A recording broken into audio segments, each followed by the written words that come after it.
My name is Aisha. I am GSM's Director of Alumni Relations.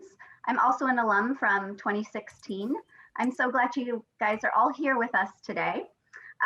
What you have stepped into is something very exciting, and I can't wait to learn so much from Jeremy tonight.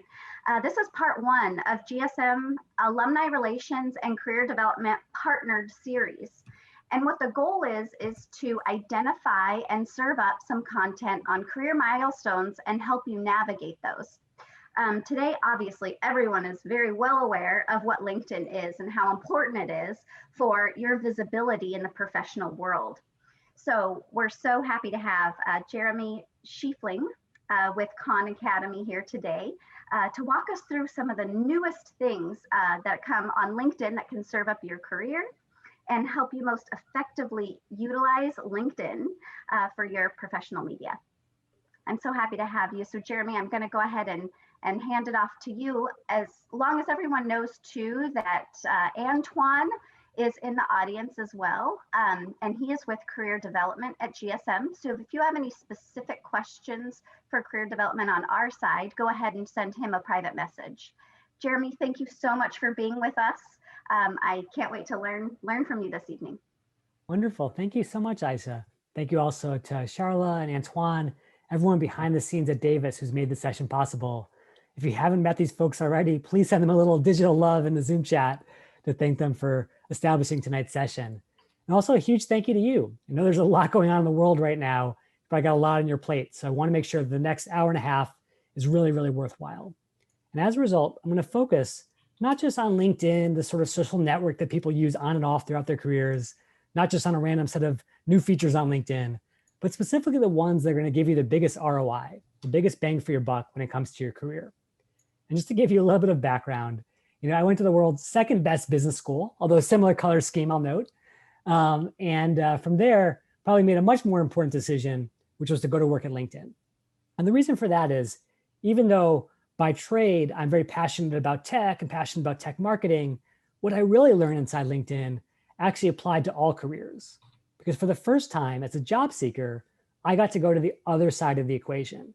How recruiters, how hiring managers, how employers all around the world are picking top talent every single day on this site. And so I've since shared that with students and alumni around the world, helping them land great jobs across different industries. But what I'm really excited to focus on tonight is sort of the things that I'm really proud of as a LinkedIn alum in terms of what the company has brought to bear in the last year. So if you've been using LinkedIn basically from, say, 2010 when it IPO'd all the way up until 2020, you might have said, well, it's pretty much the same site. Profiles, search, in-mails, not a lot changing.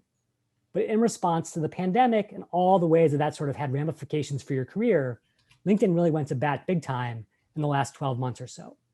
And they did it in 3 different areas. So first of all, they knew a lot of people, maybe if you were in tourism or hospitality or live entertainment, had this massive curveball thrown at them by the pandemic. Is this really going to be an effective pathway for you, given the trends that are happening at the macroeconomic level? And so if you want to prep for a new path, LinkedIn has a ton of new tools in that space. In addition, if you are out there on the Hastings already looking for a new job, how can LinkedIn help you navigate this current situation and ultimately secure a job that's going to allow you to do the best work of your career? And finally, once you do get into the job, if you've started a new job in 2020 or 2021, it's a little bit awkward. You may be working with teammates that you have literally never met in person. And so LinkedIn has also rolled out a suite of tools to help with that onboarding process, even if you're working virtually. And so I just want to give a shout out to Chris and Ronnie and Angel and Scott and everyone introducing themselves in the chat. Super excited to have you on board. And let's actually dive right into this first section around prepping for a new path.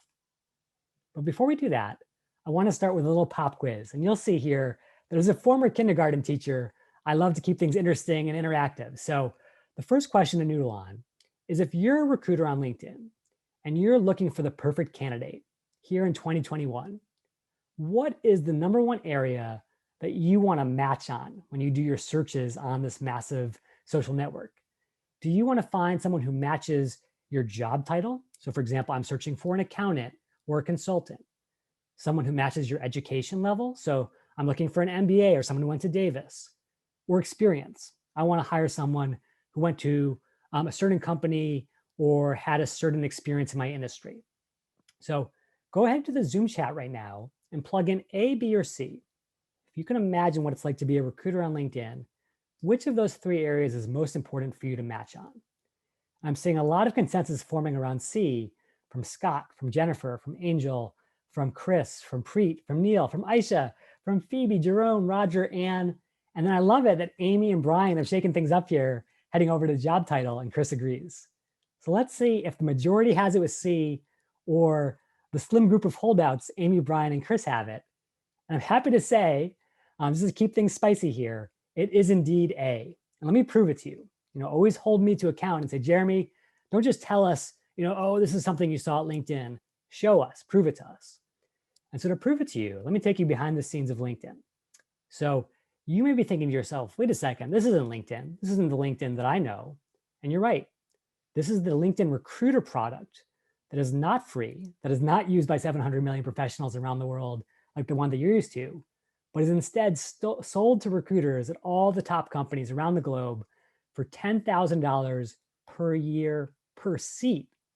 And the reason LinkedIn can charge so much for what's normally a free product is this product gives recruiters access to every professional in the world, all searchable and all filterable. But even with all those tools and even with all that talent at their disposal, look what recruiters start every search with. Not, I need a leader or a team player. Not, I need someone who has this bullet on their resume. But instead, a specific job title. And again, it's just common sense if you think about it. Like, if you are on this sort of mercenary-like mission as a recruiter, and you've got to find the perfect person to do this specific job, you don't say, I need someone who loves to work at Google, or I need someone who's going to be really excited about being in the tech industry. No way. You're like, I need a project manager at Google. I need a project manager in the tech space. And that really means the job title is so critical. And so you're going to see in the next couple of slides how you can figure out the right job title for yourself. So I want to share with you one of the things that LinkedIn has been working on for a while, but really rolled out for a public audience for the first time in 2020. And that's something called the economic graph. And you may have heard in other contexts the idea of the social graph or the infograph or whatever, depending on if you're looking at Facebook or Google. LinkedIn, of course, has to have its own graph, and they've often called it the economic graph. LinkedIn is this one-stop shop for all the world's talent, all the world's jobs, all the world's skills, all in one place. And so they have a unique perspective on what's actually happening in the economy because they're seeing it all happen behind the scenes. So the first thing that I want you to check out is this new economic graph hiring report that LinkedIn is releasing on a monthly basis. I'm going to go ahead and copy and paste this link right into the chat because it's pretty hard to find on the main LinkedIn site. But if you bookmark this page and come back to it each month, you'll see that it's updated. And so, for example, let's go back to our scenario of, hey, I really want to change careers right now, whether it's because of the pandemic or because of sort of that 7-year itch and I'm ready to try something new. Well, what's out there? Who's hiring? What are the opportunities like? And what you can do is you can say for a specific country, even a specific region, so you could say the greater Sacramento area, for instance, and then a certain time frame, a certain industry, it'll give you a sense of who's hiring in the space. So of course, unsurprisingly, your alma mater is a big employer, but certainly the health system and Sutter as well. And also get a sense of the exact job titles that are being hired for. So if you're thinking, hey, do I want to double down on tech or do I want to double down on real estate? You can get a sense of what your odds are going to look like if you start applying right now. And obviously, because LinkedIn has the full package, they can actually undergird their recommendations, not just with, hey, here's this general space, but here are specifically the skills that employers are putting into their job descriptions when they hire in this particular area. And that can really help you guide your learning, whether you're using LinkedIn Learning or Davis classes or what have you, to burnish your skills. And so if you're trying to get a sense of sort of the larger economic marketplace and the labor market, this is a great place to go because probably no one short of the federal government has as good data as LinkedIn, and they're certainly not sharing it as publicly. So definitely head over here to the economic graph to guide your ship. That's the first piece. The next piece, and I'm even more excited about this one because it's a lot more interactive, a lot more dynamic, is that LinkedIn rolled out in this past year a new tool called Career Explorer. And even though it's a brand new tool, it's something that LinkedIn has wanted to do for a long time. which is basically to understand what are all the jobs that are out there, and then how can we recommend a job for you based on the skills that you already have. So for example, as you can see in this screenshot, you may already have tons of skills when it comes to creative writing, copy editing, blogging, whatever it might be. And you might be a digital marketing specialist today, but maybe you're tired of that job, or maybe you feel like you're in a dead end. This Career Explorer will actually spit out for you, here are a bunch of other opportunities that leverage your existing skills. So you don't have to go back to school. You don't have to get a brand new degree. You can actually make that horizontal translation, but it may be a job that you didn't even know existed. So here's what I'd love to do. To test this out, I would love to actually have a brave volunteer come over to the Zoom chat and put in these two magic words, I'm in. And ideally, you're looking for maybe a new role or a new job title. You're trying to get a sense of what's out there on the horizon. I will actually walk you through this and give you some live coaching on the spot, not only to help you, but to help your classmates as well. So again, come over to the Zoom chat, say I'm in, and I'm happy to go one-on-one and get you ready for prime time. And Kishore, you're actually first, so feel free to unmute your line. I'm going to actually try to prompt that on my end. And there you are. Yeah, just for fun. Okay. Just for fun. I love it. I love it. And before we dive in, did I pronounce your first name correctly? Yeah. Thanks, Okay. Jimmy. Okay, wonderful. Okay, so you're getting a lot of love from Aisha. And again, if anyone out there wants to root on your fellow Aggie, please let Kishore know you're rooting for him, because it takes a lot of guts to be the first volunteer in a webinar. So quick question for you, Kishore. What are you doing right now? And what are you thinking about when you think about career paths that you might want to explore? Currently, I'm a product technical marketing engineer. Okay. In at Intel customer support, and not so sure. My passion seems to be in public health or a government, that kind of sort, or marketing. Beautiful. And just to be clear, are you in the Sacramento area right now, the Bay Area? Yeah, Sacramento, Folsom. Okay. And do you want to stay in that area as you think about your next steps? Yeah, for now. Great, great. And as you can see here, let me actually put this link into the chat so everyone can follow along on their own screens with their own skills and own searches. You can not only get recommendations for skills nationally, but also for a specific region. So that way you're always testing your ideas of, should I move into this space or that space based on what's available in that specific location. So Kishore, you were saying you're a marketing engineer, is that right? Yeah, technical marketing. Okay, great. So let's start with that and see what comes up. So we'll start with technical marketing. And we may actually have to go with something more like, let's look at the overall engineering space. What if we started out with, say, like software engineer, just as like a general rule of thumb? Sure. How does that feel? Sure. Okay. So we'll start with software engineer. And are there any skills that you see here on this list that you're like, hey, I'm actually really, really strong when it comes to C# or React or anything else? Not really. Maybe do you want to try hardware engineer? Oh, okay. I see. Got it. Absolutely. Yeah, I love that. Does that bring up anything that's maybe a little more in your sweet spot? Yeah, electronics, semiconductor, yeah, SoC. Okay, great. And so basically, if you were thinking to yourself, okay, I want to figure out what I could potentially go into based on this expertise in semiconductors or system on a chip or what have you, what this is doing is it's looking at all the other roles in the LinkedIn universe, again, filtered primarily by Sacramento, and saying, hey, where are those skill overlaps? And so you can sort it by a similarity score of high to low, but those tend to be obvious matches. So of course, if you're a hardware engineer, becoming like a hardware design engineer just totally makes sense, slam dunk, but it's probably not very surprising, probably not very interesting. Whereas if you sort it by a low similarity score, you might say, aha, electrical design engineer, application engineer. I may not have thought about these roles, but they actually tap into similar things like electrical engineering, semiconductors, electronics, all the stuff that you just talked about. And so what you could do from there, Kishore, is if you said, hey, just hypothetically, let me kick the tires on one of these roles.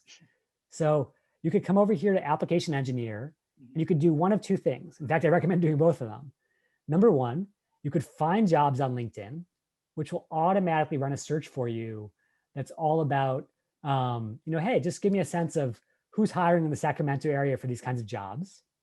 And you can look through some of the specific job descriptions, the kinds of employers, get a sense of, would this be exciting? And probably even more importantly, you can find connections on LinkedIn who are in that space. Mm. And of course, the reason for that is, you don't want to just focus on a job description and say, oh, this job description is great. Let me change my entire life around that. Instead, you want to talk to some folks who are actually doing that job to figure out how they like it and would it be a good fit for you. Uh-huh. And of course, you could certainly apply, that Davis filter to get the benefit of fellow Aggies who are specifically in that space. Make sense? Cool. Uh-huh. Okay, so Kishore, let me ask you this. If you wanted to dig in even deeper, and I would love to test this out with you, what would you do? Like, let's say, for example, you wanted to learn from Spencer over here, who's an application engineer in Santa Rosa, about his experience as an application engineer and what it really entails. How would you go about getting in touch with him? See, good question. I thought sometimes you can send, but sometimes you need to send a message. I thought I can send a message because I'm a free, I don't pay to LinkedIn.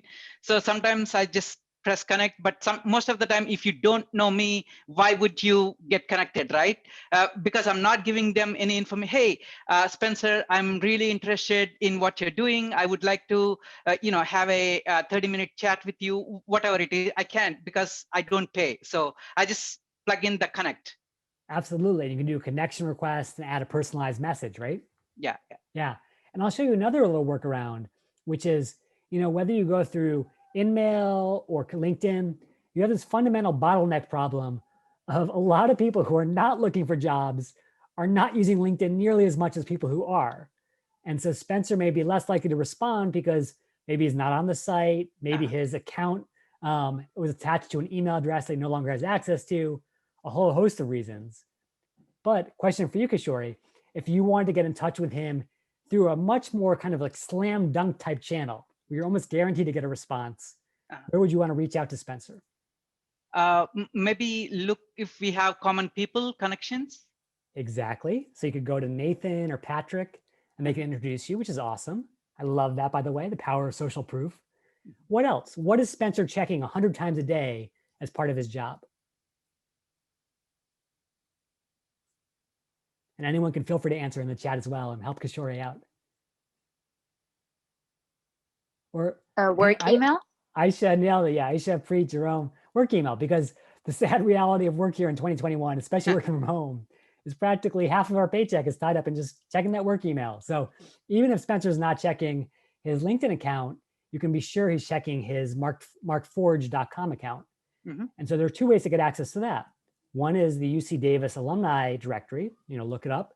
If he hasn't updated there though, you could certainly go over to another site called hunter.io and just look up Mark Forged. And sure enough, they've figured out that the most common email pattern across all these email addresses is Spencer at markforge.com. So question there, am I, is privacy, right? Am I stepping on his privacy? Hey, how the hell did you get my name? Those kind of questions I have now. I love it. I love it. And if you reach out to him this way, dear Spencer, I am a fellow Aggie. Please give me a job at Mark Forge as an application engineer. Yes, he will feel exactly like that because I'm sure you've received similar messages. But let's try a different approach together and see if we can figure out a way to craft a compelling message, no matter what the site, no matter what the approach email is. So let's work on this together, Kishore. If you're going to write to Spencer in a really diplomatic and engaging way, what do you want to say to him?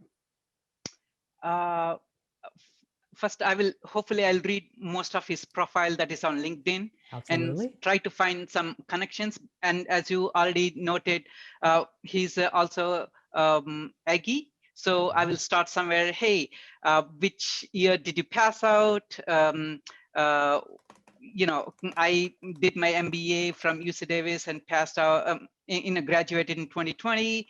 Talk a little bit of how he's doing in pandemic, and then something like that, and then start telling my story. Hey, I'm interested in understanding more about some of his experiences or his skills, and if if it is okay, I can say set up a 30-minute time on a Zoom call or something like that. Yeah, absolutely.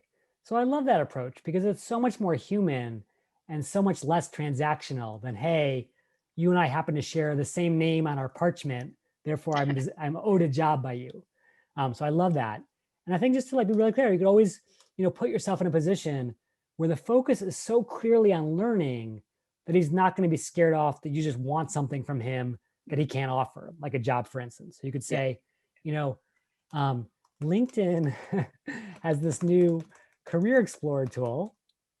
And I came across application engineering as a possible new path. Nice. As such, I'd love to learn about your experience. And where's the focus, by the way, here, Kishori? Is the focus on you or is the focus on him? Him. Absolutely right. Because again, so often it's all about us. Here's what I want. Here's what I need. Instead of here's your chance to share your story, to pay it forward to a fellow Aggie.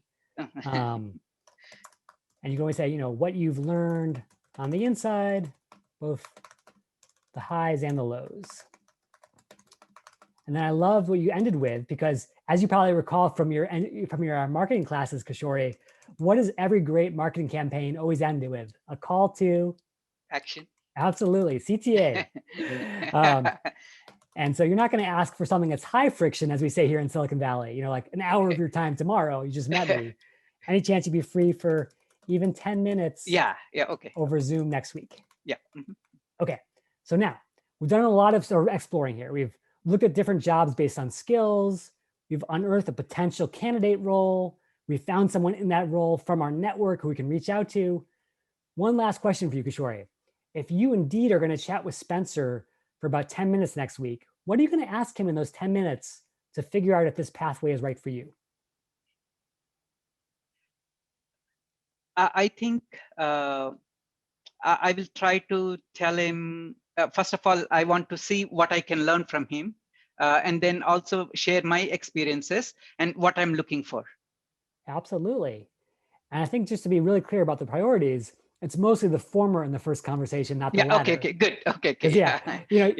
Everyone has that experience of being pitched by someone, a salesperson, someone's got something to foist upon you, and you don't want to feel like you're coming on too hard. Instead, it's like Spencer, just curious, like, how did you get into this role?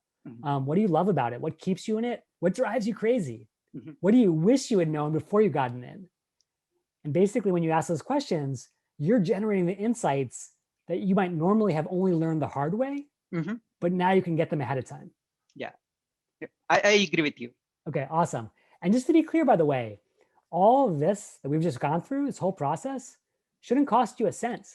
You could buy LinkedIn Premium. As a Microsoft shareholder, you can enrich my pockets. But I wouldn't recommend it. There are too many free tools out there, including free LinkedIn and Hunter, that can help you get in touch with pretty much anyone in the world without paying a cent. So save that money for taking Spencer out to dinner after COVID ends to thank him for the new role. So a question, sorry, Jeremy. So this will go through LinkedIn or the email that we found out through that Hunter something? Yeah, great question. So I think it all depends on how critical it is that any one individual responds.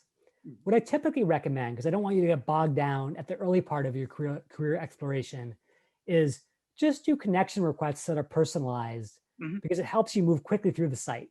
Okay. And just to be very clear, I wouldn't recommend just reaching out to Spencer. Reach out to 5 other Aggies who are also in this role to build a diverse set of experiences that you can judge from. Okay. That being said, if you find this dream alum who you have to get to know, then I would go the extra step of looking up their email and reaching out to increase your odds. Okay, got it. Okay, thank you. Hey, and thank you, Kishori. You have rocked this. Oh, hey, just a quick question.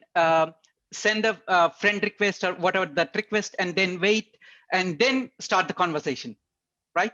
Yeah, absolutely. So just to be clear, in your connection request, when you personalize that, you should let him know what your intentions are. Like if you just say, hey, Spencer, this is Kishore from Davis. I would love to be connected. Maybe that's good enough, but maybe it's still a little vague, right? Mhm. He's like, what is this guy getting at? I think if you could let him know, like, hey, I would love to learn from you. I would love to pick your brain even for just 10 minutes. Now, again, that call to action is so much clearer. Got it. And Thank you. actually, here's the cool thing.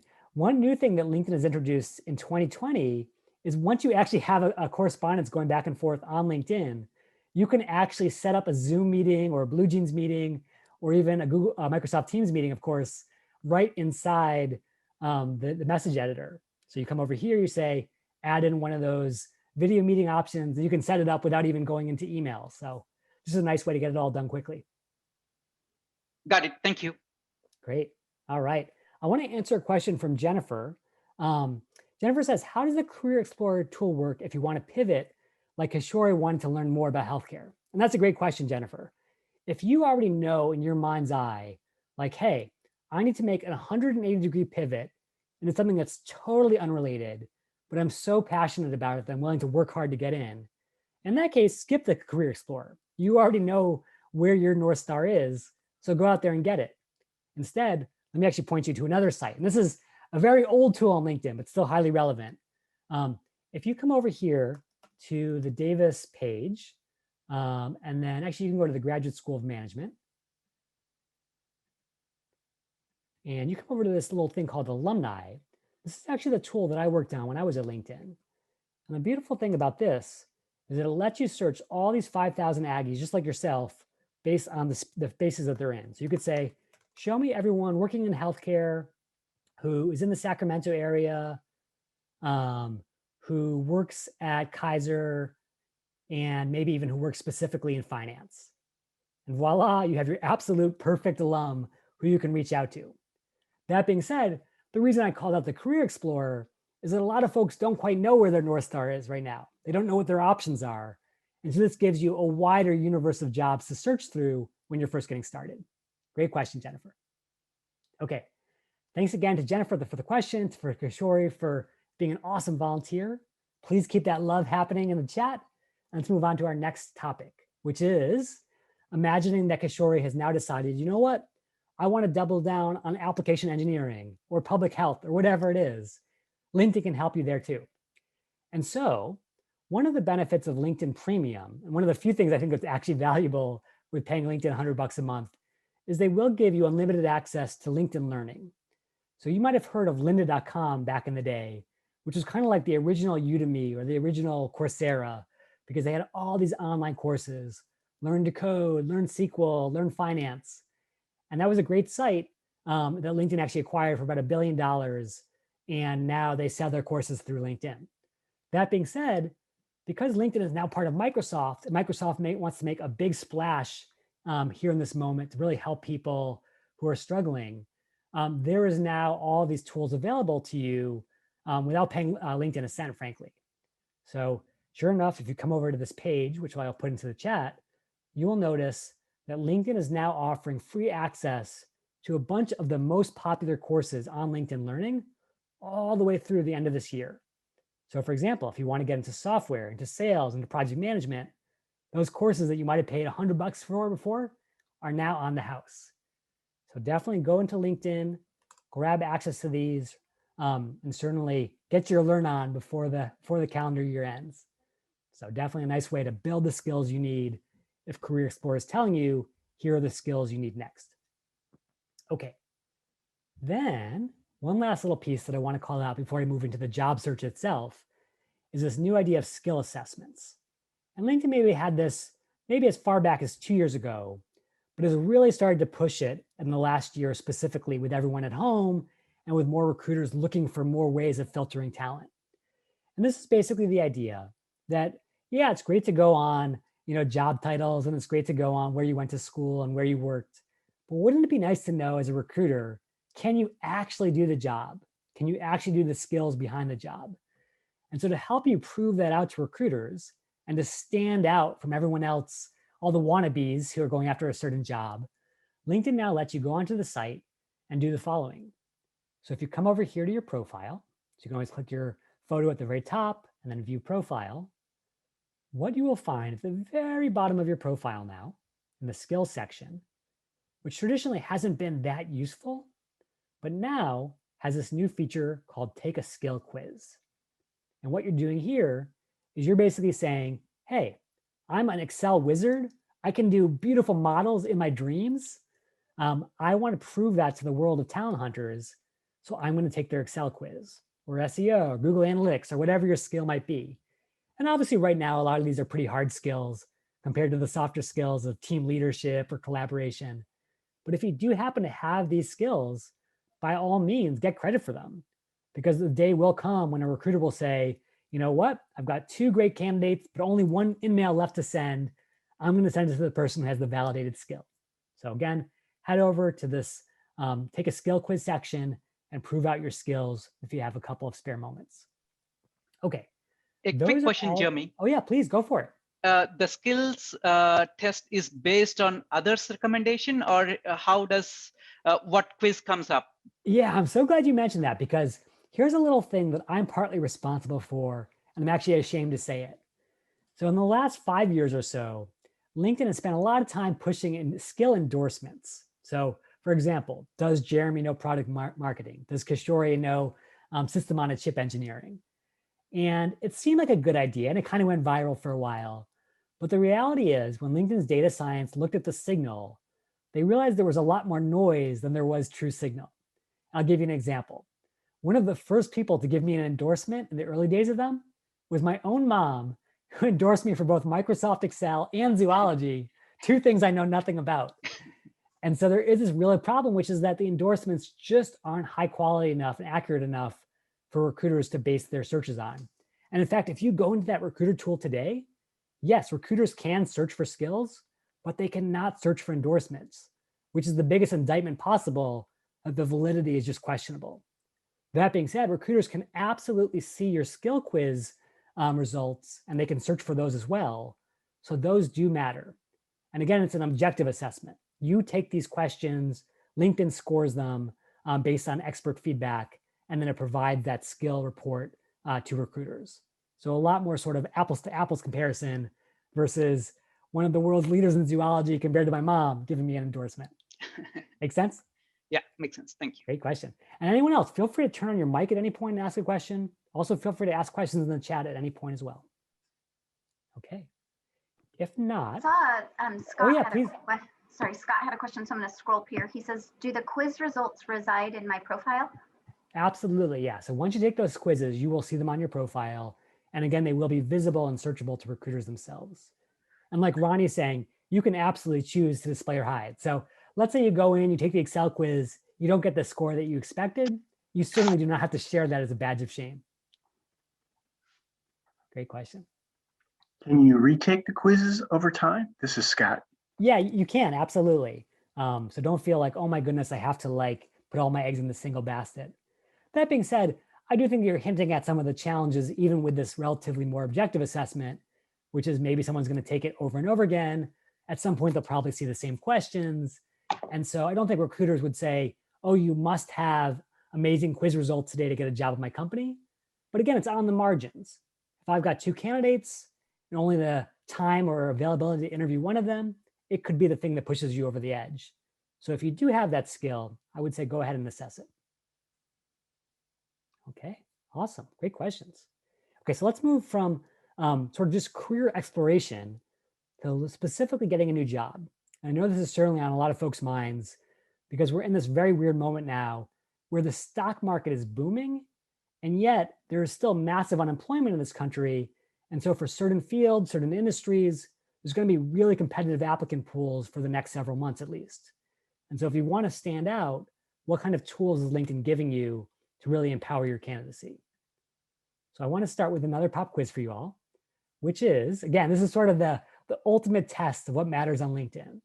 So one of the fascinating things about LinkedIn is that even for $10,000 per year per seat, LinkedIn Recruiter typically provides each recruiter with about 30 in-mails a month. And an in-mail, if you don't know, is basically a message to reach out to a candidate. And so even with all this money flowing to LinkedIn, the recruiters have to be very picky about who they reach out to.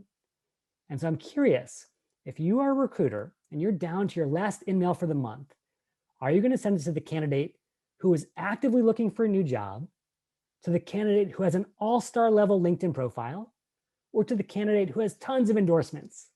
And I may have given away the farm a little bit on this last one, but let me know what you think. So I saw that Brian was first with B, but then Kishore, Scott, Ann, Neil, Chris, and Adelina came in with a lot of A's. So definitely push you back in that direction. Aisha's giving you a little support on the B front, Brian, so don't feel alone there.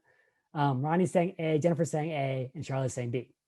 And the answer is, this time the majority does indeed have it. You've crowdsourced the right answer, and it is the candidate who's actively looking. Let me explain what I mean, and again, give you the evidence. So here we are back in the LinkedIn Recruiter version, which is essentially our Rosetta Stone, how we translate the world of recruiters into our world of job seeking. And what we see is that this recruiter who originally started with a job title search has 43,000 candidates to choose from. And so they say, wait a second, I've only got 30 emails a month. How am I going to reach out to the right candidate, the one who's actually worthy of one of those scarce emails? And so LinkedIn actually offers two deals to recruiters. They say, number one, we don't like it when you reach out to candidates who just aren't interested in working for your company or just aren't interested in leaving their job. Because a lot of time, the same people get emails over and over again. They never respond, and that's just a waste for everyone. So if you do that, recruiter, we are indeed going to deduct an email credit that's gone for good for that month. However, if you do the much more pro-social thing of finding new talent, rising talent, people who are actually excited about working, getting a new job, and they respond to your email, we will refund that email so you can go from 30 emails a month to 330 emails a month just by reaching out to active, engaged candidates. And the three filters they offer to help with that are: show me all the candidates who are actively looking for a new job, show me all the candidates who know someone in my company, because all things being equal, that candidate is more likely to respond to my messages. And then also, very obviously, show me the candidates who are following my company on LinkedIn, who care enough about me to be a fan of my firm. And that's how recruiters filter for engagement, starting with who's actively looking. And so that is actually one of the big things that LinkedIn has rolled out this year, is they have this new open to work section where you can not only signal to recruiters that you're in the game and that you're excited and you're worthy of an email, but you can also let your whole network know in a very visual way. And I want to show you what that looks like on your profile side, so you know exactly how to do this. And I would say a lot of what we've talked about so far has been relatively tough. Career exploration, networking, reaching out to alumni, all of that takes time. What I'm about to show you is going to take 5 seconds, but it could give you a lifetime of opportunity. So if you're on LinkedIn.com right now, please apply these changes to your profile as we go through them. So what you want to do is, again, come back to your profile, which you can always find under the Me tab at the very top, and then View Profile. But instead of focusing on skills or even your bullets, go all the way to the very top. And sure enough, here's this thing called Open to Work. And what this is, as mentioned, is basically a bat signal to recruiters, letting them know that I'm in the game and I'm ready for opportunity. And you can be really specific about that bat signal too. You can say, here are the jobs I want: application engineer, healthcare manager, Sacramento, Bay Area, even remote work right now. Let them know about your timeline, even let them know about the kinds of roles you want. And here's the best thing, is I have a sense that a lot of folks on this call may be looking under the radar a little bit and don't want to alert their current boss that they may be searching for something new. Well, yes, you can absolutely turn on this open to work photo frame by sharing it with everyone on LinkedIn. And there's definitely some upside there. The fact that friends and family and even weaker ties in your life will get a sense of that you're looking for this new job, they may be able to come to your aid and make recommendations. And LinkedIn has actually found that people who've turned this signal on are 40% more likely to find a job in the next 30 days, just based on the fact that they're more open about their search. But that being said, if you can't be open for all the reasons we talked about, no worries, LinkedIn's got your back. You can shine this bat signal just to recruiters, and specifically only to recruiters who don't work at your current company. So if you're ever worried about the HR department ratting you out to your boss, fear not. LinkedIn's given you a measure of privacy so that your signal goes to the right people and nobody else. And so I highly recommend turning on Open to Work even if you're just casually looking, because again, it's the difference between being filtered out on this search and filtered in. And one other thing that I think is really cool is not only do you have this little frame around your face, but you can also have the ability for when you post, all of your job preferences can be attached to that job post. And so again, there's a lot of sociological research that you're more likely to find opportunities, not through your friends and family, but through someone that you worked with 5 years ago or someone you went to Davis with 10 years ago, because those weak ties versus the strong ties tend to be plugged into different networks and know more things that you don't have access to. And so there is this advantage to putting yourself out there and letting those weak ties go to work for you on your behalf. So that's open to work. And Aisha says, how does LinkedIn hide the alert from your employer that you're searching? And so basically Okay, it's a Jeremy, very, oh yeah, go you for it, ans- Aisha. Oh, you answered it really well earlier. So Okay, thank you. I just wanted to explain the technology behind it, because sometimes people will say, well, how do they know who's, my company? Essentially what they're doing is they're looking at, does that recruiter have your same company listed on their profile? And just making sort of a pure match. Now, people will occasionally say, Jeremy, what about headhunters? Headhunters work for a separate company. But the reality is headhunters don't have an incentive to rat you out to your boss, because ultimately, they want to stay in the good graces of the company and future candidates. So I think it's a pretty safe bet. Awesome, thank you. And I saw that Brian Hoblet had his hand up. I don't know if he still had a question. Yeah, go for it, Brian. I don't have a question. Sorry. Oh, no worries, no worries. And feel free to just hop in at any point. I know we're kind of in this weird limbo space now of we're all very used to Zoom, but it's still a little strange. So absolutely, like imagine that we're all sitting together at a conference table. Happy to take anything live. Okay, great. Okay, so now on to the next section, which are some of the new job search tools for 2020 and 2021. So the first thing that LinkedIn has done, this was like a huge critique of pretty much every job site leading up to 2020, is that there were always people who wanted to work remotely, but they had no way of figuring out which jobs were actually going to allow that. And so LinkedIn has rectified that, because if you come over here to LinkedIn and you do a job search, what you will now find is that, yes, you can do a search for Davis, Sacramento, San Francisco, but you can also now do a search for remote. And so if you want to figure out how many jobs have explicitly been tagged by recruiters as being remote friendly in this moment, you can do that search. And the numbers are astounding. I think this gives you a pretty good snapshot of where we are in the labor market here in April 2021. There are still 500,000 jobs worldwide that are open to anyone regardless of borders. So definitely make sure to apply that if that's something that you're in the market for. In addition, there's this new tool, and this speaks to a frustration that a lot of job seekers have again had for years and years, which is, I applied for a job, but I never heard back. And it keeps happening to me over and over again, where are these jobs even real? Is somebody even behind them? Or are they just these ghost postings that don't even exist in the real world? To help you avoid those kinds of traps, what LinkedIn does now is they actually put this little badge called actively recruiting. You can see it right over here on the jobs where the recruiter is active behind the scenes, going into LinkedIn Recruiter, searching for talent, reviewing your applications. And so that way, if you're like, wait a second, I only have 10 minutes to apply to a job today, and I don't want to waste time on a job that's not serious, go after those jobs that have that badge. And then one last little benefit, speaking of benefits, is you can now filter not only based on all the traditional stuff. So you could say, hey, I want to filter for experience, specific companies, job types, industries, remote. But you can also filter specifically for the benefits that you're most excited about. So for instance, if maybe you're planning on having a child in the next year and you want to know about maternity or paternity leave, search for that. If you want to find that rare job these days that actually has a pension attached to it, search for that. And one of the things that I'm so proud of LinkedIn for developing is they actually now have this fair chance employer filter, where these are companies that have, again, raised their hand and said, we are not going to do the usual thing of saying, hey, we're open to all candidates. But then if you have any kind of criminal history, you're basically out of the running. Instead, LinkedIn says, let's let the folks who truly have the skills and truly are ready for these jobs to get a fair chance. And so you can actually turn on that filter as well. So just a couple of really powerful ways to find great jobs. And then one thing that I love is this kind of diamond in the rough job, where maybe it's a job where the job description was maybe poorly worded or the company is less familiar, but there's not thousands and thousands of people applying for the job, you could actually apply under 10 applicants to figure out all the jobs that are not getting tons of competition, where you could be a rock star candidate right away. So take advantage of some of those filters. I know they're pretty unique compared to other job sites out there like Indeed and Glassdoor. Jeremy, Yes.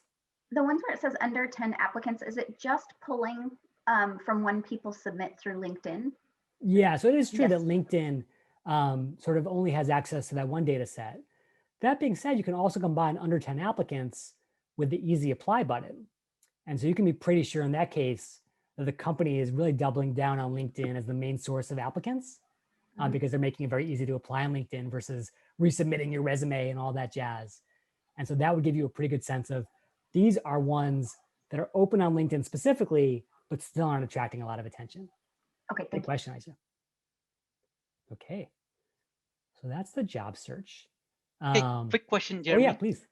Actively recruiting, right? For example, I'm currently work for Intel. Intel is always recruiting, right? How would I know a particular area that somebody is interested in Intel? I don't know, a particular job they're looking or not, right? Because as I said, Intel, all 365 days of the year, they'll be recruiting. So, I mean, in general, right? So it's a big company, 100,000 people. So Yeah. And just to be very clear what this means, this doesn't mean, is there a recruiter at Intel? Instead, is the recruiter at Intel actively looking for candidates at this job right now? Because again, I'm sure Intel is guilty of this like every large company. There really are these ghost job descriptions where the recruiter has left it up because they forgot about it, yeah, or because they're just looking to build up the talent pipeline for the future, all these other reasons, right? That are so frustrating if you've just spent, a day working on the perfect cover letter, you're not even going to be considered. So actively recruiting is about that specific job, not the larger company. Oh, cool. Thank you. Yeah, great question. I know that's definitely a frustration of mine. So I'm glad they're working on that. Okay, let's talk about this I'm hiring hack. So we've talked a lot about recruiters at this point, and a lot of people will say, okay, Jeremy, I got a sense of these recruiters. Should I be reaching out to them? Should I be engaging with them? And my kind of counterintuitive advice is no, not really. And the reason for that is you've probably seen this in your own companies, but recruiters are kind of like mercenaries. They are often juggling 10 or more job searches at once, working with multiple teams, dozens of hiring managers. And as soon as they fill any of those roles, they quickly move on to the next one. And so really, as sad as it is to say, a recruiter is somewhat incentivized to get a body into the seat and then check that box and then move on to their next search. Versus, however, the hiring manager, their partner in crime when it comes to hiring, and your future boss, that person has a massive incentive to hire someone awesome because long after the recruiter is gone, they're stuck with the consequences of the hire. If they hire someone great, their life has changed awesomely, right? They have less work to do, less to worry about, someone who makes them look good. But if they hire someone who's not a good fit, all of a sudden they're doing a probation plan, and then they have to fire someone, which no one wants to do. Then they have to rehire someone and retrain someone. And that's just a giant pain in the butt, as any of the hiring managers on the line know. So the question is, if you have to reach out to anyone, who should you reach out to? Well, definitely the hiring manager. And then it's about, well, how do you find that person? Oftentimes on LinkedIn job descriptions, you may actually see that a specific recruiter is listed. So for example, Vlad over here, but you may not actually know who the hiring manager is until now. And to demo this, I would love another brave volunteer to either go into the Zoom chat and say, I'm in, those two magic words, or just turn on your mic and let me know. Either way, I'm really happy to walk you through how to find a hiring manager in your dream space.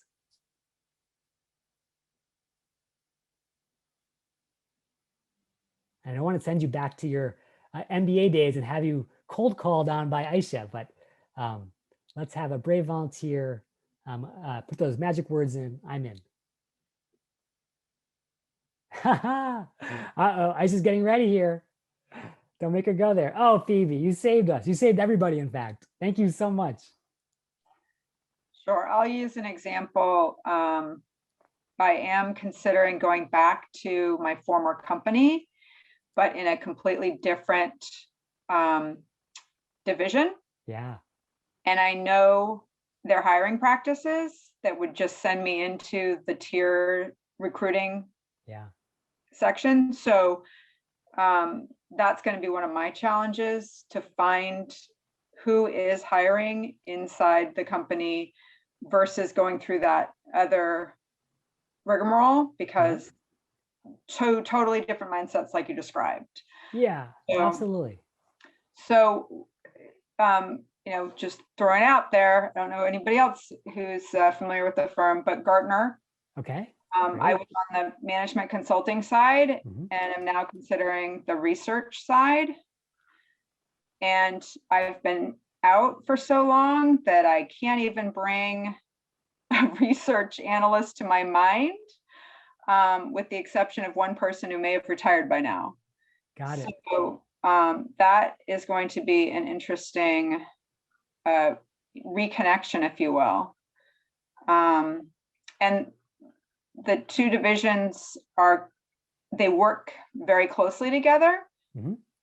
but the way they think is completely different, if that makes Got any it. sense. Got it. Absolutely. Which divisions are you most excited about specifically? So one of the areas, well, I've two areas. One, and they're both expertise areas. One is procurement, Okay. specifically government procurement, Cool.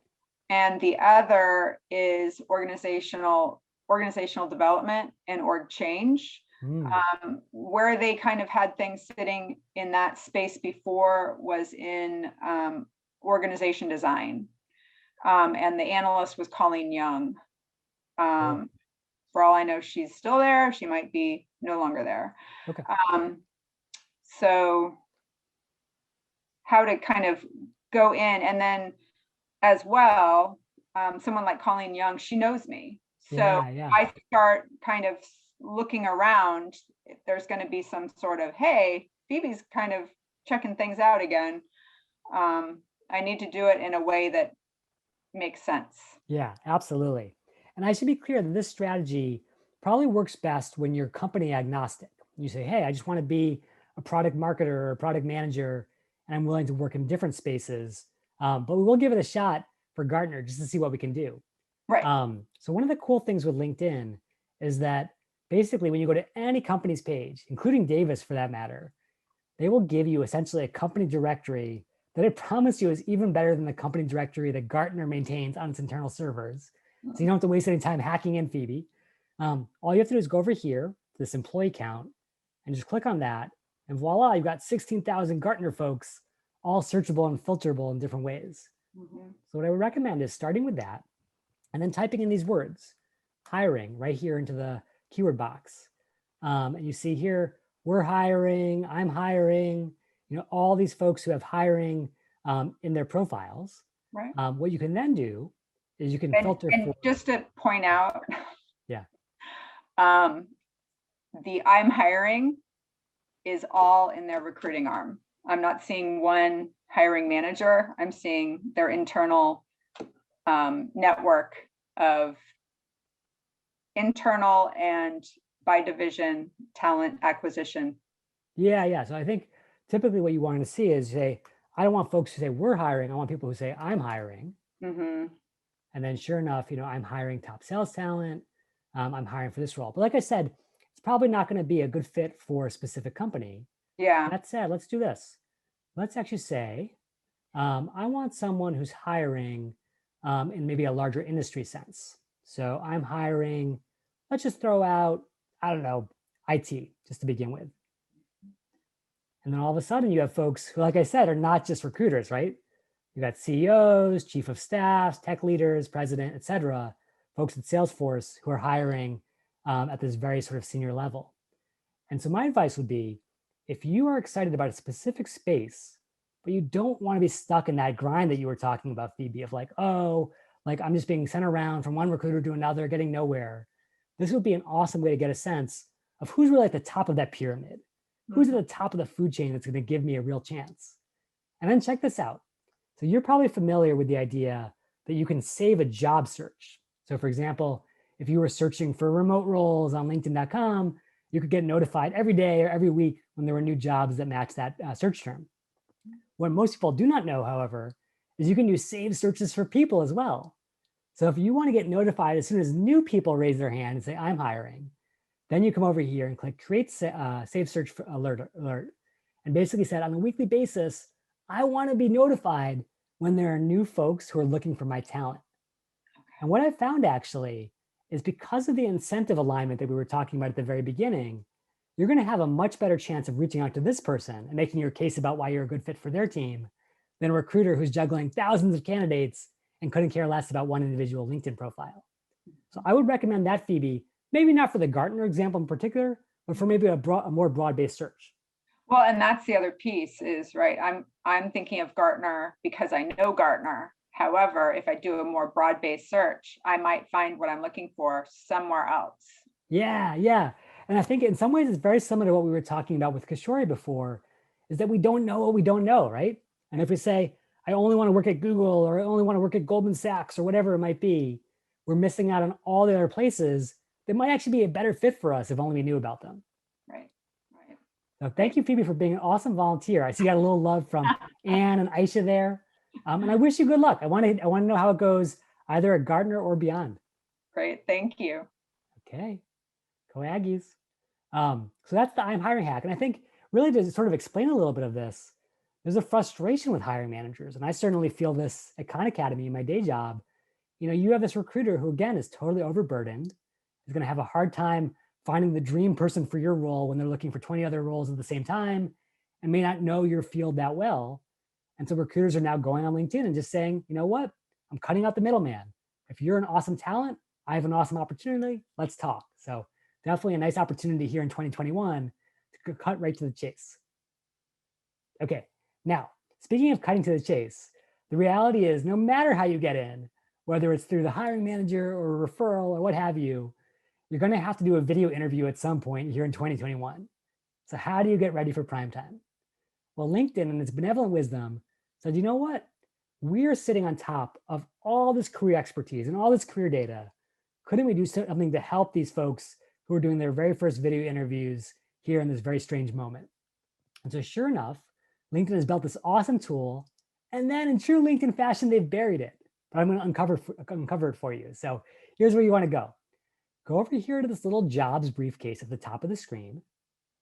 And then instead of searching for job or doing a job safe search, come here to the More tab. I told you it was a little buried, and come over to interview prep. And I'm going to actually take this link, put it into the chat so you can bookmark it, and come back here the next time you're getting ready for your video interview, because it's really awesome. So here's what LinkedIn has done for you. First of all, they've taken the most common interview questions they've seen across their database, and they put them in this nice little list for you. And it's not just general interview questions, it's broken down by specific roles, whether it's accounting, finance, etc. And so you can figure out what those really critical questions are, and you've got your cheat sheet right here. And then for every single question, they've given you all this great detail, a full framework for how to answer the question, a video to get a sense of how to approach it, even tips. But all that being said, by far the most valuable thing is at the top of the page where you can actually get your reps in. Because one of the things that I've noticed, having done video interviews, both as a hiring manager and as an interviewee, is that the format can throw a lot of folks off.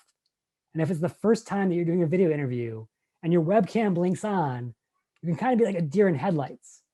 So why not get that practice in ahead of time so it feels totally comfortable? It feels like your perfect environment. So what I recommend doing is two things. Number one, practice each of these questions in the privacy of your own home. You can record this video and then get this feedback straight from LinkedIn's AI on all sorts of kind of presentation questions. So do you use a lot of filler words? What is the pace of your speaking? Are you easy to understand? All the stuff that AI can rate. But then probably even more importantly, take those answers and share them with people in your network who you trust and whose advice you respect. So for example, you could share it with Aisha because Aisha has a really good sense of all these different fields from her work with alumni. And I apologize, Aisha, because I probably just signed you up for 1 million video interviews to review, but Aisha is definitely an awesome resource. Or better yet, find a fellow Aggie in the field that you want to break into and ask them for their feedback. Because who better to give you an honest sense of how you stack up than someone who's already where you want to be next. So take that sort of crowdsource feedback, crowdsource wisdom of crowds, and apply it to your interview prep, even in this strange 2021 world. Okay. So any additional questions, feel free to ask them in the chat or go live. I appreciate Aisha saying that she's ready to help you with those video interviews, going above and beyond. And if not, let's move on to our third and final section. Actually, before we do that, I actually added this in last moment, so my apologies. I know that a lot of folks on this line are probably focused primarily on job search and career exploration, but there may be some folks who either are building their own business, growing their business, or running a business on the side, frankly. And if that's your case, if that's where you find yourself or thinking about in the future, just know that LinkedIn can help you there. And just a quick sort of test, is there anybody on the line who's in that boat right now, where you are trying to build client base, trying to build a business, and could use a little help on LinkedIn? Feel free to mention it in the chat or just say hello on audio. Okay, I assume not, but I'm still going to throw this out to you just so you have a sense of it being out there the next time that you want to build your new empire on LinkedIn. What you can do on LinkedIn is you can come back to that profile tab. So again, me, then view profile. But instead of being open to work, you can slide all the way over to the right-hand side and showcase services. And what this does is it basically allows you to generate leads for free for whatever your business is. So for example, in my case, maybe it's marketing services. Maybe I want to help out small businesses that need help with email or with content strategy. And I can do it locally, I can do it remotely, and then I can even let folks reach out to me with RFPs and opportunities like that. So one of the things that I think may not be obvious is a lot of the advice that we've given about the LinkedIn profile also applies to building your business, in the sense that if you wanted to attract clients, instead of focusing on a job title, you might focus on a specific search. So again, if I was an email marketing expert, I would definitely want to have email marketing here in my headline to make sure that anyone who's searching for an expert in that space or a service provider or vendor in that space is going to find me for my most important keyword. So if you ever find yourself switching into that more entrepreneurial side of things, just know that LinkedIn can help you there as well. Okay, enough of that. Let's get back to the job stuff. Before you go on, Jeremy, Yeah. how much use do you see in that space? And the reason I ask is because I have been on my own for a while and I've never even thought of this. Yeah. So is that a space that's growing, or has it always been there and I just didn't know about it? Yeah, so LinkedIn is very interested in it because I think they do see it as someday being a revenue driver. So of course, that's very exciting to them. That said, I've found, having hung my digital shingle out in the past, there's just more volume in certain spaces. So for example, as a career coach, LinkedIn actually recommends the service, which is called ProFinder, by the way, if you want to search for it, to pretty much everyone who's like doing anything with career stuff on LinkedIn. So if you're downloading your resume or applying for jobs, it'll say, hey, do you want a career coach? Do you want someone to help with your resume? And then I would get anywhere from 10 to 20 RFPs. And by the way, RFP, not in a really complex way, but just a little ping saying, so-and-so is looking for a career coach in the tech career space every single day, which was amazing. Again, without paying LinkedIn a cent, it was building my business. But that being said, I saw a lot less in other spaces like marketing or sales or what have you. So I do think it is pretty variable at this moment. Great question. Okay, so let's sort of get into our last stage here, which is Hey, Jeremy. Yeah, go for it. Yeah, can you show us again how to get to that spot? Because I'm very interested in what you just showed, but I missed it. Oh, awesome! No worries at all. So again, this sort of like click your ruby slippers and go back home approach on LinkedIn is always go to me at the very top, and then view profile, and then once you're on your profile, the very first thing you're going to see is that open to work section that we already talked about. But if you slide all the way over to the right, they have this separate section called Showcase Services. And that's where you can go to work in terms of the specific fields that you can offer help in. Okay, thank you. Appreciate it. Cool. Okay, awesome. And by the way, I'll just put my URL into the chat right now. If you want to connect with me at any point to ask me a follow-up question or just stay in touch if you want to figure out what was the name of that tool again, feel free to connect. I would love to connect with anyone across Aggie Nation. So there you go. Awesome. And I'll let them know too that all of the links that you're posting in the chat, I'm copying and pasting into an email. So when I send out the summary email, I'll have a description and the link.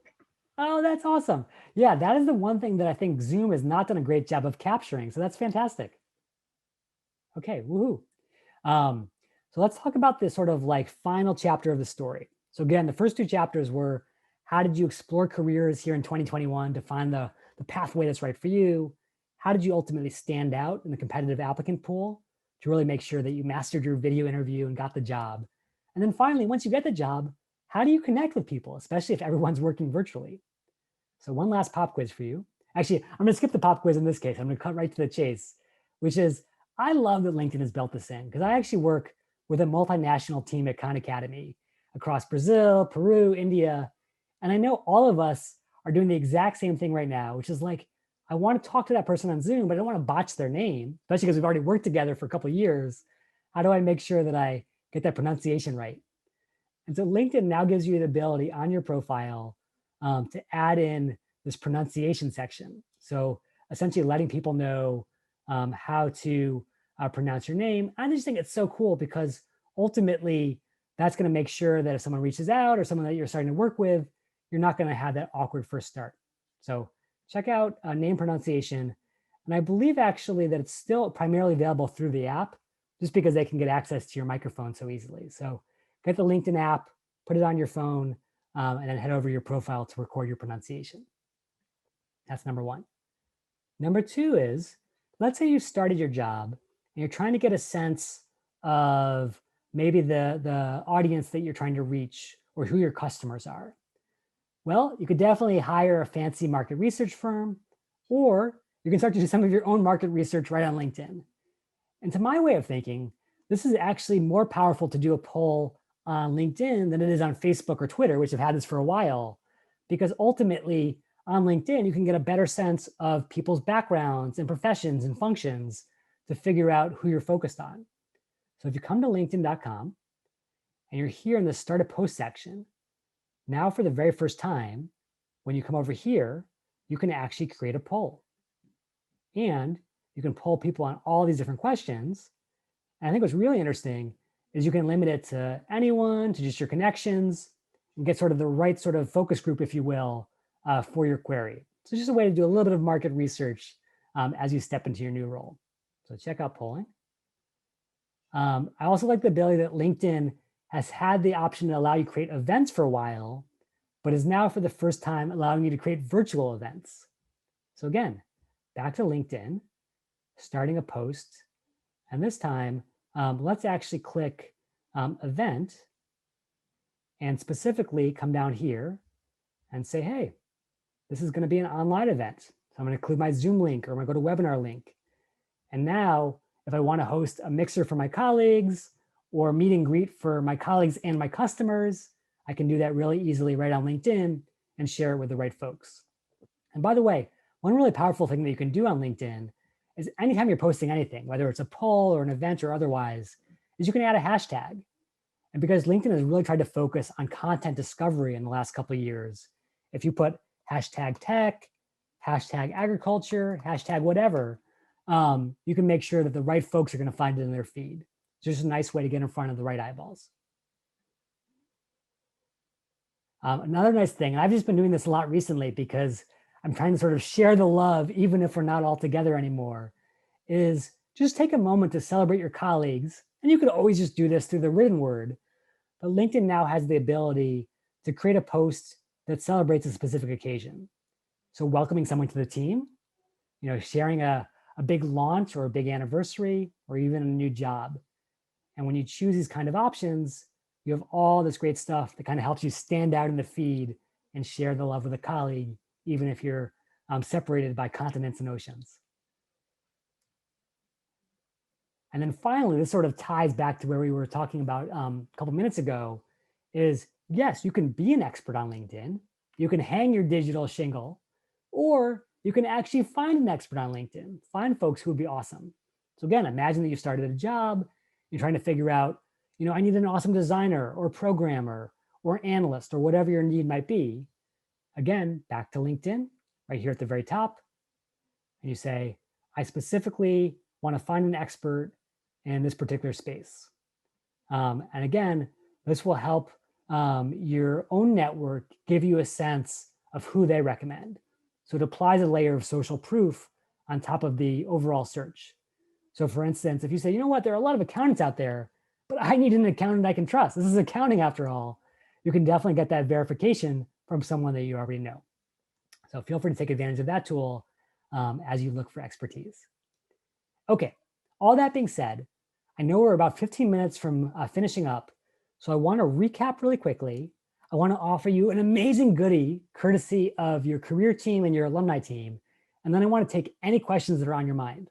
So if you've got any questions about LinkedIn, even far and above beyond what we've covered today, things about the profile, about the recruiter search, about networking, feel free to either ask them in the chat or get ready to ask them live whenever you like. Before we get there, two things. Number one, today we've talked about kind of LinkedIn here in 2021 and what they can really offer for you. And a lot of it is really tailored to this moment. So if you're trying to figure out where should I aim my ship here in this new world that we find ourselves in, hopefully post-pandemic, well, guess what? LinkedIn has all these tools to help you out. The economic graph, career explorer, networking with awesome Aggie alumni, basically identifying the right path for you based on skills, based on your network. And then when you're ready to go out there and land those jobs, you're going to want to stand out. So you're going to want to show you're going to want to show recruiters that you're engaged by turning on open to work. You're going to want to make sure that you're prepping for your video interviews with LinkedIn's tools. And then finally, when you're ready to earn that job and start that job the right way, you want to stay connected. So put in your name pronunciation, connect with colleagues virtually, celebrate your achievements together. And then finally, and most importantly, number one, as I mentioned, I'm happy to connect with anyone on this call right now if you want to keep the conversation going after the session. But number two, I actually have a full masterclass on all this and way, way more, like everything you need to know to make sure that you stand out in LinkedIn and you find a job that you love. And while that course is normally about $100, it's free for you just as an Aggie, just as a Davis alum. And the way you can get that is by going to lowercase, bit.ly/DavisLIG. And that'll get you free access, courtesy of Aisha, courtesy of your awesome career team. So that being said, let's take some of these questions that are coming in. Again, feel free to ask them in chat, or better yet, feel free to just unmute and ask it live. No question is too big, too small, too out of left field. I would love to answer anything on your mind about LinkedIn. Let's start with a question from Anne. Anne says, you covered that recruiters can see a pool of potential candidates. However, how are they ranked for search results? Such a great question, Anne. And my course goes into way more depth on this, but I'll give you the overview right now. So if we were thinking back to LinkedIn's recruiter screen, that $10,000 piece of real estate, basically there are two things that drive LinkedIn's algorithm more than anything. The first one is keywords, and specifically the most important keywords in the most important sections. So we already talked about the power of your job title as your most important keyword. That's where recruiters start their search. That's what the algorithm is looking for. But here's the problem. LinkedIn knows after 20 years in this business that people love to game the system. And so they might go into their about section or their work experience section, and they might jam in hundreds, even thousands of job titles trying to cover all possible bases. And that's going to lead to a really poor experience for recruiters because ultimately you're not going to be an expert in any of those fields. So why are they going to bother? However, your headline is limited to just 160 characters. That's a little piece of text that sits right beneath your name and basically trails you everywhere you go on LinkedIn. And the reason your headline is so powerful is that it can't be gamed because it's so tightly constricted. It's got to be a true signal of who you are and what you care about. So the number one thing you want to do is you want to get your desired job title into the headline. And if you want to double down in your current field and you're already a product manager today, product manager is great. But if you want to get into product management and you're currently a product marketer like myself, well, then you would definitely want to put in aspiring product manager. So you make sure that most important keyword is in the right spot, even if you're not there yet. So that's the first thing. And then how does LinkedIn break ties? How do they figure out, okay, a lot of people have the right keyword in the right section. Who do we stack rank over another?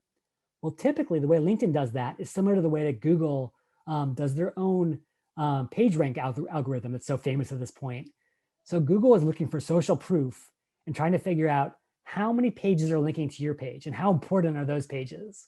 And so the New York Times has a much stronger page rank than my random website because so many other people link to the New York Times. Well, the same is true on LinkedIn. All things being equal, LinkedIn's algorithm will prioritize your profile and the results if you are more closely connected to the recruiter, if you have more connections with them. And the idea there is, hey, it's all about social proof. Why go with a total random stranger when we could give you someone who's already a heartbeat away from this job? And so if you want to focus on just two things on LinkedIn, it's to get the right keywords into the right places and connect broadly and diversely to make sure that you're going to be at the top of those results. Great question, Anne. What other questions do folks have? I might have missed it. Just following up on the question that you just answered. How do you broadly connect? Yeah. Oh, I'm so glad you asked that. And who is this, by the way? This is Aisha. Oh, Aisha. Oh, sorry, I didn't catch it there. No, that's okay. Aisha, so this is a really important thing because you can definitely come over here to my network and you can do what most people do on LinkedIn, which is kind of passively connect with people once in a while. And what you'll typically get is, okay, I got to 200 connections or even that magical 500 plus number, but it's certainly not a representation of everyone that I know. In fact, there's a lot of research that the average person knows about 5,000 people over the course of their life. And yet the average LinkedIn member has like 50 connections. So there's a lot of money being left on the table, so to speak. So if you want to catch up for that, and make up that lost ground, what you can do is come over to this contact import section. So you basically say, go to more options, and then grab my address books. So my Gmail account, my work account, my school account, even my phone's address book using the LinkedIn app. And then LinkedIn will do a simple trick. It'll take those emails of people that you already know, that you've already corresponded with, and it'll match them to people who have used that same email address on LinkedIn. And so that way, you're not connecting with random strangers or trying to reach out and be super bold. All you're saying is, LinkedIn, give me credit for the people that I already know. And so that way, when it comes to those tiebreakers, where LinkedIn's algorithm prefers more connected people versus less connected people, you win those jump balls because you have a bigger, more diverse network. So just start there. That's the easiest way to catch up quickly. Great question, Aisha. Thank you. Okay, so I see a question from Adelina. Adelina says, given that at any time you reach out to someone, there's a chance they'll never see it or you see it and not respond, how long would you suggest spending researching the person and or company before reaching out? Is there a guideline? Great question. So again, there is a kind of risk reward analysis that I was sharing at the very beginning in terms of, if this is someone who seems like an interesting person to reach out to, but they're not necessarily like your dream future boss, you can be quick about it. You can reach out and move on knowing that if they don't respond, it's not the end of the world. That being said, if you find someone who says, I'm hiring on their profile at your dream company for your dream role, it would be crazy in my book not to reach out the best way possible. And so again, that means reaching out probably via email and not via LinkedIn. And check this out.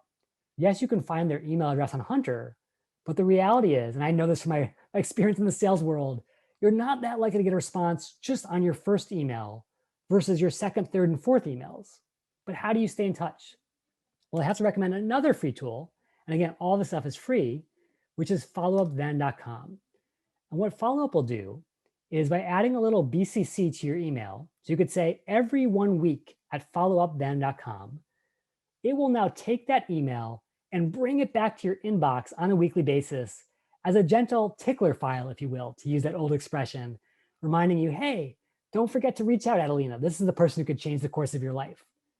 And so I highly recommend leveraging a site like this or Rebump or Boomerang have similar options to make sure that those really critical VIP contacts don't slip through the cracks. Great question, Adelina. Aisha, are there any other questions on your mind, sort of channeling the hive mind of Davis alumni, where you hear the same questions over and over again when it comes to LinkedIn? I think you've been incredibly thorough. So no questions come to my mind, but I did want to share about, oh, Okay. Oh, it sounds like someone accidentally unmuted. About the video sessions. Thank you actually for offering us up, the GSM up, to review those, because it is a service that career development provides. And so we'd be happy to do mock interviews, do Q&A with you. You can send us the videos and we're happy to review them. That's awesome. Sorry to put you on the spot there, Aisha, but No, I think appreciate that you addressed. that's a huge resource, and I think sort of reinforces the value of the Aggie network. Like, yes, you're going to reach out to these amazing alums, but your alum center directly is already sort of helping you on this journey. So that's huge. Hi, Jeremy. Oh, go ahead, Brian. Hi, Jeremy. This is Scott. And I was wondering, there are sections in the profile like licenses and certifications and volunteer experience.